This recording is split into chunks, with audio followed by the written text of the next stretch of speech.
የፍትህ መንገድ የህግ ባለሙያዎች ለሰብአዊ መብቶች ከፋና ሚዲያ ኮርፖሬሽን ጋር በመተባበር የተዘጋጀ።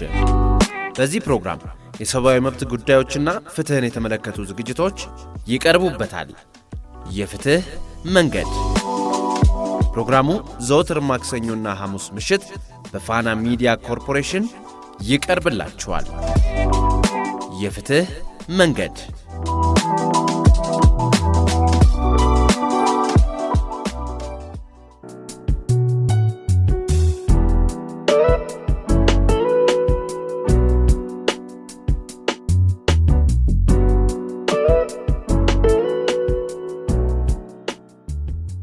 ሰላም ጤና ይስጥልኝ የተከበራችሁ አድማጮቻችን እንዴት ቆያችሁ? የፍትህ መንገድ ፕሮግራማችን ተጀምሯል።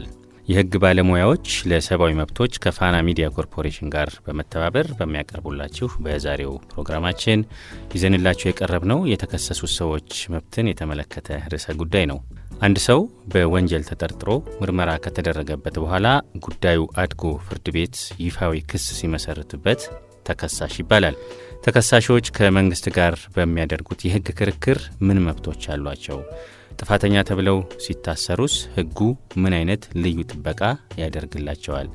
ለእነዚህና ሌሎች ተያያዥ ጥያቄዎች ምላሽ ለመስጠት የህግ ባለሙያ በስቱዲዮአችን ጋብዘናል።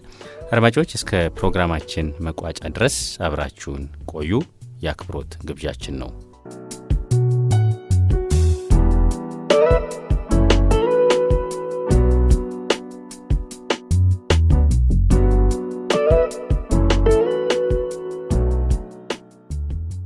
እንግዳችን እንኳን በደህና መጡ። እንኳን ደህና ቆያችሁኝ።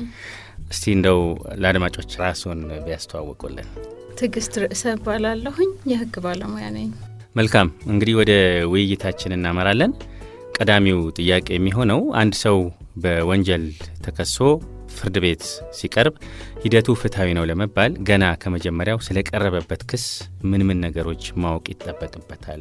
ምን አይነትስ ነገሮች የማወቅ መብት አለው ያ ግለሰብ የሚለውን እናነሳለን። ከዛው ጋር ያይዘን ደግሞ በዚህ ረገድ ህገ መንግስቱስ ምን አስቀምጧል፣ ምን ይላል የሚለውንም ሁለቱን ተያያዥ ጥያቄዎች ለመግቢያ እናንሳቸው። እሺ፣ አመሰግናለሁ። በድጋሚ የኢፌዴሪ ህገ መንግስት አንቀጽ 20 ቁጥር 2 ድንጋጌ እንደሚያስቀምጠው ተከሳሽ በተከሰሰ ጊዜ የክሱን ዝርዝር የማግኘት ሙሉ መብት አለው። የክሱን ዝርዝር የማግኘት ሙሉ መብት አለው ስንል ዝርዝር ማለት ምን ማለት ነው?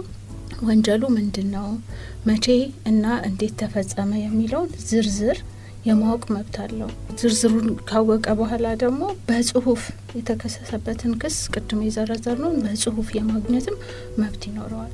መልካም።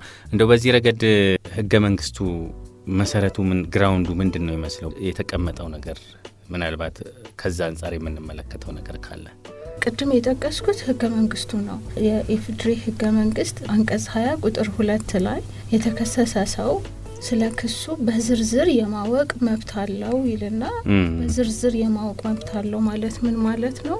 ወንጀሉ ምንድን ነው፣ መቼና እንዴት ተፈጸመ የሚለው በዝርዝር የማወቅ መብት አለው።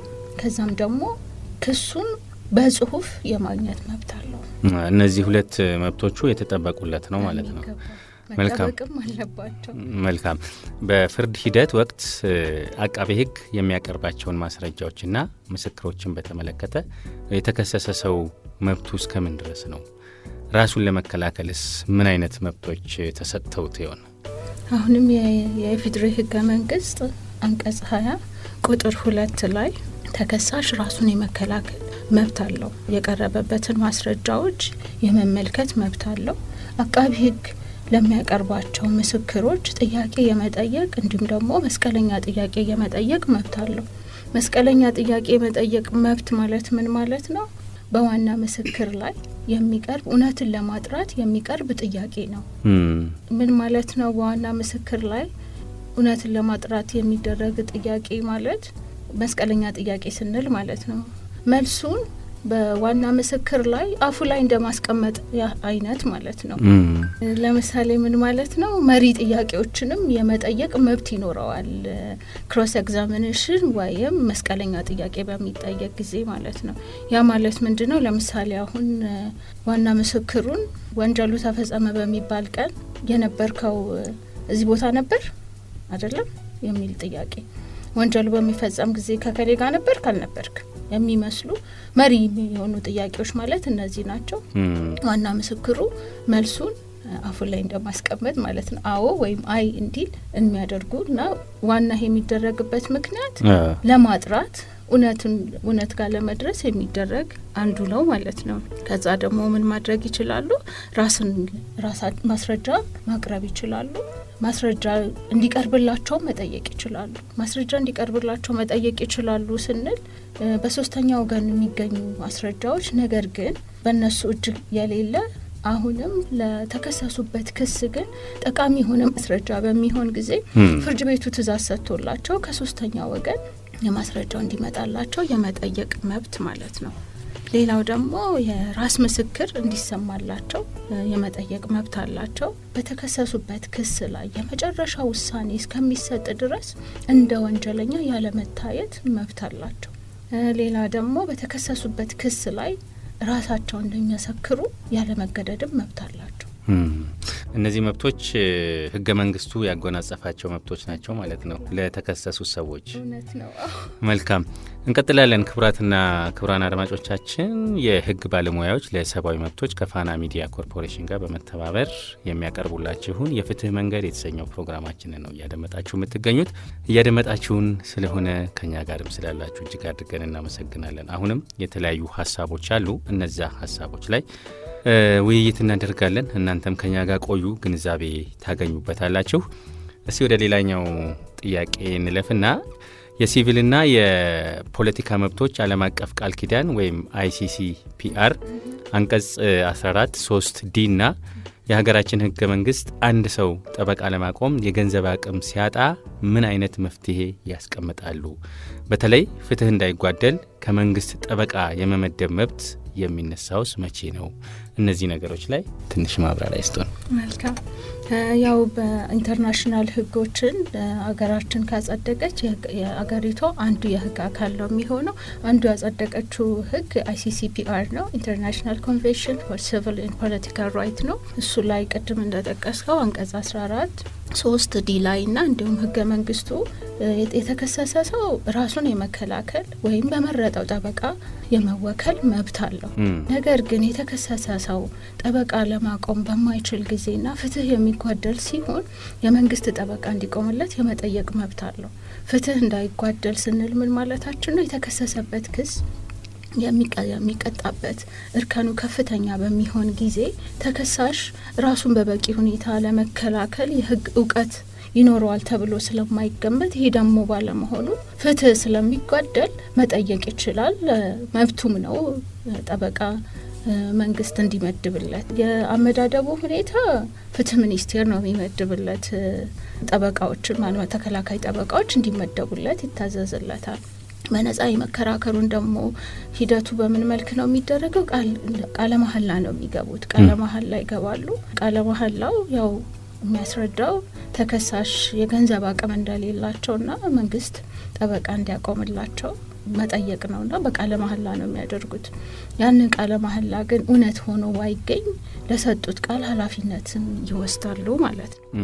ምናልባት ይህ መሆኑ እንደው አንድ የተከሰሰ ሰው አቅም የለኝም ብሎ ሲናገርና ጠበቃ እንዲመደብለት ሲጠይቅ ጠበቃ መመደቡ በተለይ ፍትህ እንዲሰፍን ከማድረግ አንጻር የሚኖረው አዎንታዊ አበርክቶ ምንድን ነው የሚሆነው? ምንድን ነው የሚሆነው? ያው ተከሳሽ በሚሆን ጊዜ ቅድምም እንዳነሳ ነው የተከሰሰበት እርከንም ከፍተኛ በሚሆን ጊዜ አንዳንዴ ከፍተኛም ላይሆን ይችላል። የተከሰሰበትን ክስ ምን እንደሆነ እንዴት ራሱን መከላከል እንዳለበት የማስረጃና የመረጃ አቀራረብ፣ የምስክሮችን አደማመጥ፣ ምስክሮች የሚደመጡበት ምስክሮች ቀርበው እንዲደመጡለት የሚጠይቅበትን ምንም አይነት እውቀት ላይኖረው ይችላል። ይህ በሚሆን ጊዜ ፍርድ ቤቱም ራሱ ክርክሩን ለማየትና ውሳኔ ለመስጠት ፍትሐዊ የሆነ ውሳኔ ሊሰጥ ይችላል ተብሎ ፈጽሞ አይታመንም። ስለዚህ ይህንን የተፈጠረውን ክፍተት ለመዝጋት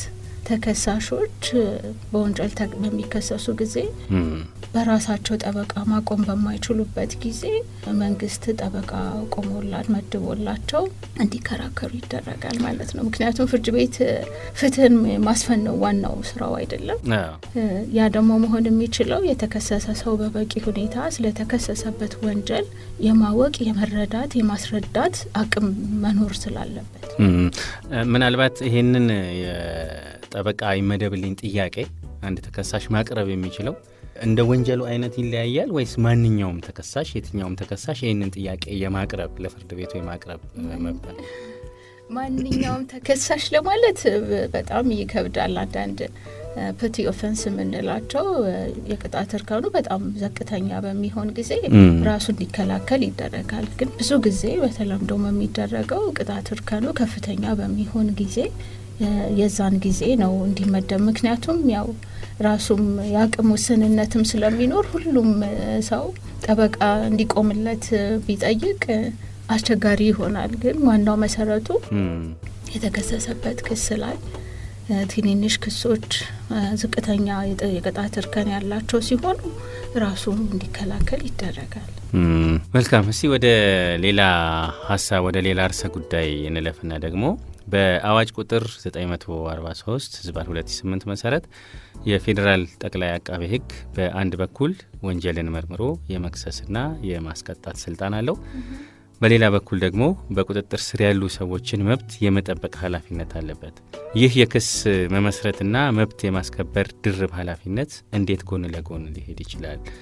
በተለይ በማረሚያ ቤትና ፖሊስ ጣቢያዎች ቁጥጥር የማድረግ ስልጣኑ ምን ይመስላል የሚሉ ሁለት ሀሳቦች ናቸው።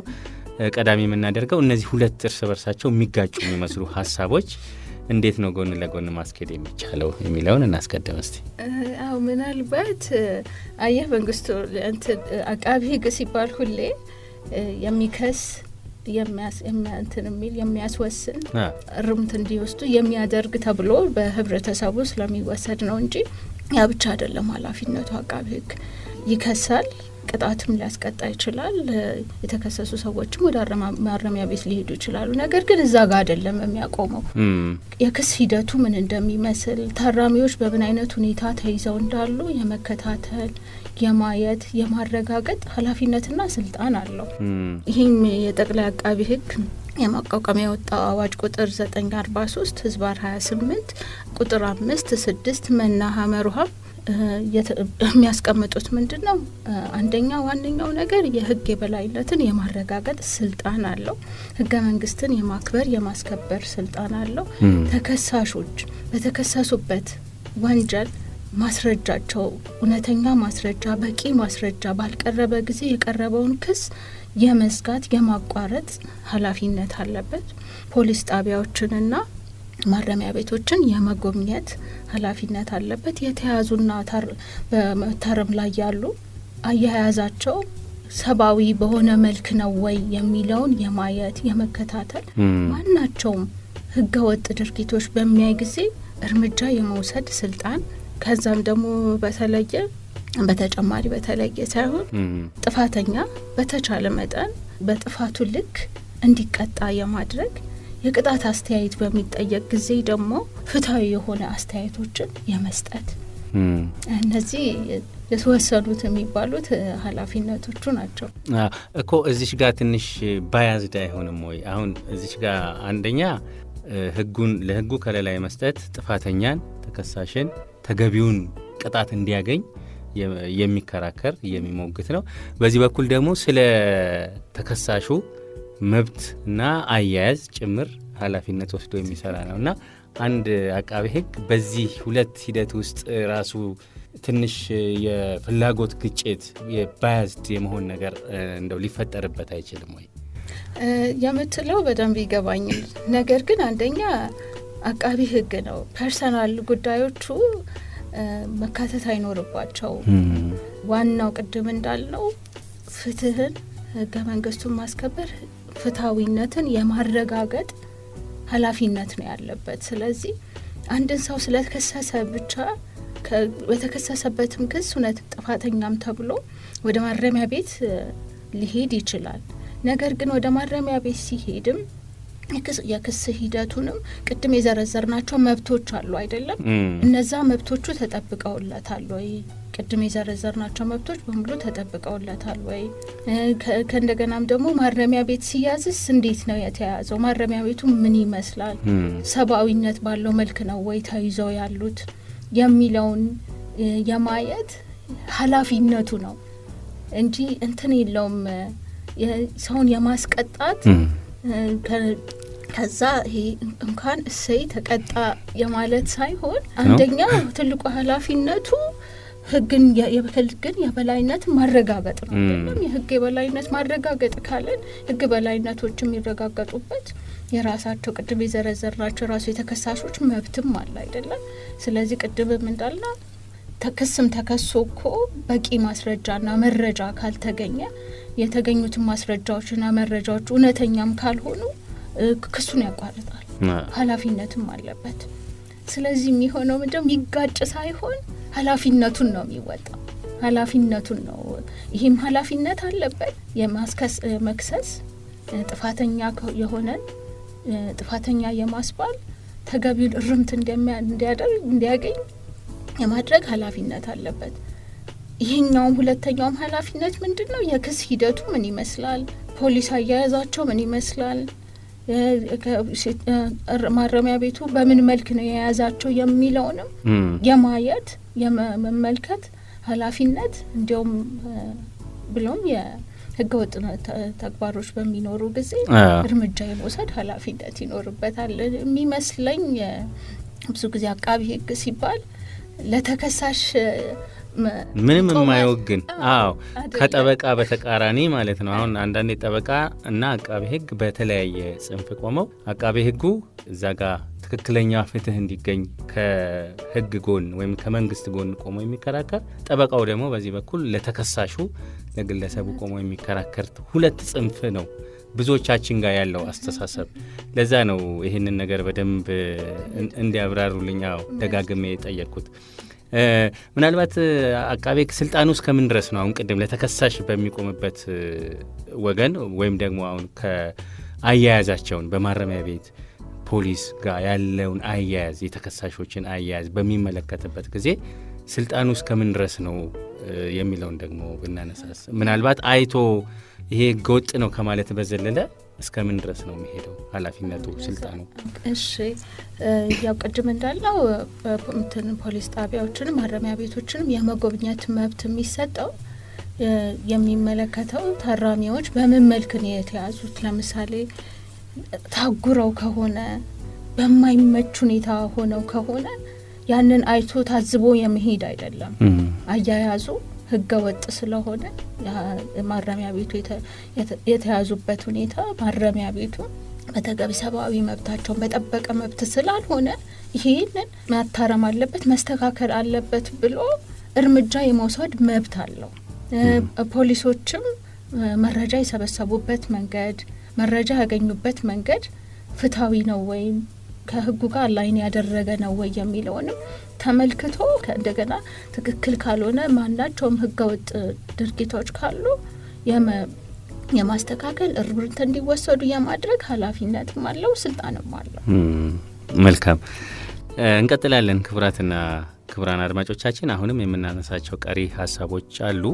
የፍትህ መንገድ ፕሮግራማችንን ነው እያደመጣችሁ የምትገኙት። ከፋና ሚዲያ ኮርፖሬሽን የህግ ባለሙያዎች ለሰብአዊ መብቶች ከፋና ሚዲያ ኮርፖሬሽን ጋር በመተባበር የሚያቀርቡላችሁ ፕሮግራም ነው። የህግ ግንዛቤ ታገኙበታላችሁ። አሁንም እንድትከታተሉን እንጋብዛለን። የተከሰሱት ሰዎች መብት በተሟላ ሁኔታ እንዲከበርና የፍትህ ሚዛኑ እንዳይዛባ የማድረግ ኃላፊነት የማን ነው? ከተቋማት ባለፈ ሌሎች የህብረተሰብ ክፍሎችስ ምን አይነት ሚና አላቸው በዚህ ውስጥ የሚለውን ደግሞ እናንሳ እስቲ። እሺ፣ በዋናነት ኃላፊነት ያለባቸው የፍትህ አካላት መርማሪ ፖሊሶች፣ አቃቢ ህግ፣ የዋስትናና የእስራት ትዕዛዝ የሚሰጡ፣ ክርክርን የሚያዳምጡ ዳኞች፣ ባለሙያዎች ድርሻ ደግሞ ጠበቆች፣ የሰብአዊ መብት ተቋማት፣ ተመራማሪዎች ማለት በተለያየ በትምህርት ደረጃ ላይ ምርምር ይደረጋል።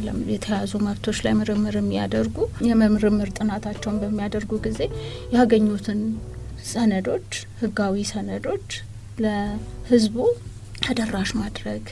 ሌላው ደግሞ ጋዜጠኛ እናንተ ማለት ናችሁ። እሺ እንቀበላለን። አዎ መረጃን ለህዝቡ በአግባቡ የማድረስ ኃላፊነት አለ። ዜጎች ትልቅ ኃላፊነት አለባቸው።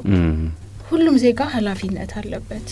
ወንጀል ሲመለከት የወንጀል የሚመስሉ የሚያጠራጥሩ ነገሮች ሲመለከት እኔን አይመለከተኝም ፈጽሞ ባለማለት ይህንን ባለማድረጋቸው ደግሞ ባለማለት ለቅርብ ለሆነ ከተቻለ በአካል ሄዶ ቅርብ ላለ ፖሊስ ጣቢያ ያዩትን ማስመዝገብ ሪፖርት ማድረግ ካልሆነ በስልክ መንገር ያስፈልጋል። ይህንን በማድረጋቸው ራሳቸውንም አካባቢያቸውንም ህብረተሰባቸውንም አገርንም ይጠቅማሉ። ከፖሊስ ጋርም ከህግ አካልም ጋር ተባብረው ወንጀል እንዳይፈጸም ከፍተኛ ሚና እንደሚጫወቱ አስበው በደንብ ኃላፊነት አለባቸው ሁሉም ዜጎች።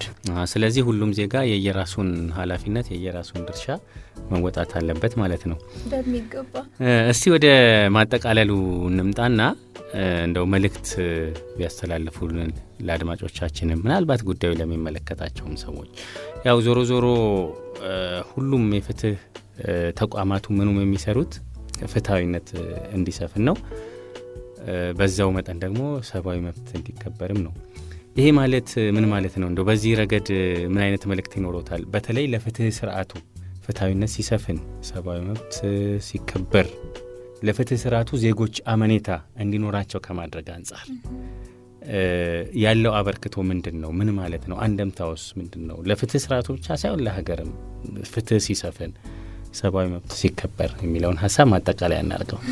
እሺ ምንድን ነው ተቋማት የመንግስት ተቋማት በዚህ ላይ ዜጎች መብታቸውን እንዲያውቁ መብትና ግዴታ ሁሌም አብሮ ነው የሚኖረው አይደለም። መብት አለ ካልክ ግዴታ አለ፣ ሁልጊዜ ጎን ለጎን ናቸው አሉትና በቂ እውቀት እንዲኖረው ሰው ቀድማውን ያነሳው አንዴ ተከሳሽ ነው አይደለ? ብዙ መብቶች አሉት።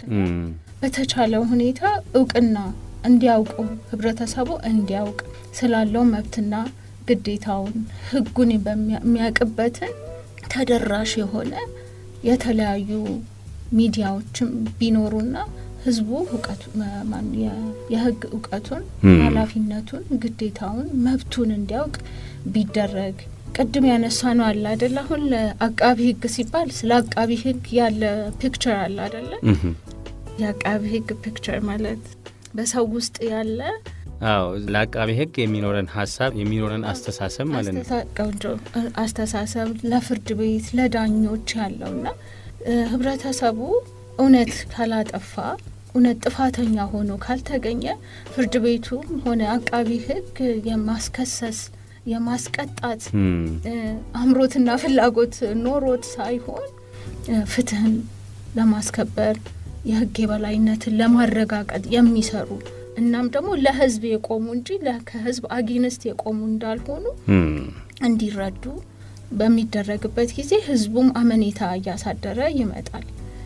ቅድምም ሌላው ደግሞ በተጨማሪ ኃላፊነት እንዳለባቸው ያንን በሚያደርጉ ጊዜ ለምሳሌ አሁን ቅድም መተው ማናቸውም ወንጀል የሚመስል ወንጀል ሲፈጸም ወይም ደግሞ አጠራጣሪ ነገር በሚኖር ጊዜ ሄደው ለፖሊስ ጣቢያ በሚያመለክቱ ጊዜ ቃላቸውን የሚቀበለው ፖሊስ በተቻለ መጠን ለነሱ የተመቸ የማያጉላላ ይህንን በማድረጋቸው እንደማያዛጽታቸው ባላደርግ ይሻለኝ ነበር፣ ይህንን ስላደርጉ ረኩ ነው፣ ይህንን ሪፖርት ባላደርግ ኖሮ ማን ይጠይቀኝ ነበር የሚል አስተሳሰብ እንዳይኖራቸው ፖሊሱም በእንደዚህ አይነት ፈቃደኝነትና ይመለከተኛል ኃላፊነት አለብኝ ብሎ ያየውን የወንጀል ድርጊት ሪፖርት ሊያደርግ ለሚመጣ ህብረተሰብ በተቻለ መጠን ጥሩ እንክብካቤ የተሻለ ምስጋናም ተሰጥቷቸው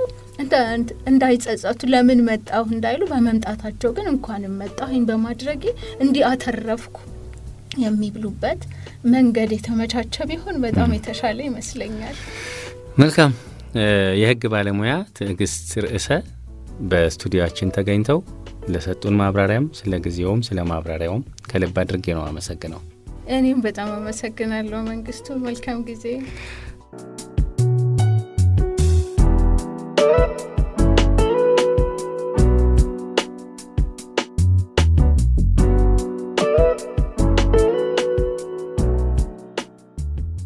ክቡራትና ክቡራን አድማጮቻችን የፍትህ መንገድ ፕሮግራማችን በዚሁ ተቋይቷል። ዛሬ እንግዲህ እንደተከታተላችሁት ክስ ከቀረበ በኋላ ስላሉ መብቶች፣ ስለ ተከሳሾች አያያዝ እንዲሁም ስላላቸው ልዩ የህግ ከለላ በሰፊው ተወያይተናል።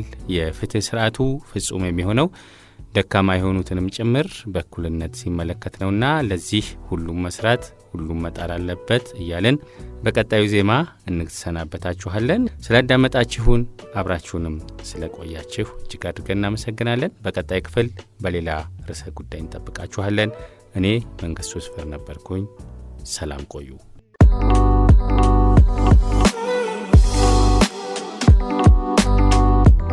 የፍትህ መንገድ የህግ ባለሙያዎች ለሰብአዊ መብቶች ከፋና ሚዲያ ኮርፖሬሽን ጋር በመተባበር የተዘጋጀ። በዚህ ፕሮግራም የሰብአዊ መብት ጉዳዮችና ፍትህን የተመለከቱ ዝግጅቶች ይቀርቡበታል። የፍትህ መንገድ ፕሮግራሙ ዘወትር ማክሰኞና ሐሙስ ምሽት በፋና ሚዲያ ኮርፖሬሽን ይቀርብላችኋል። የፍትህ መንገድ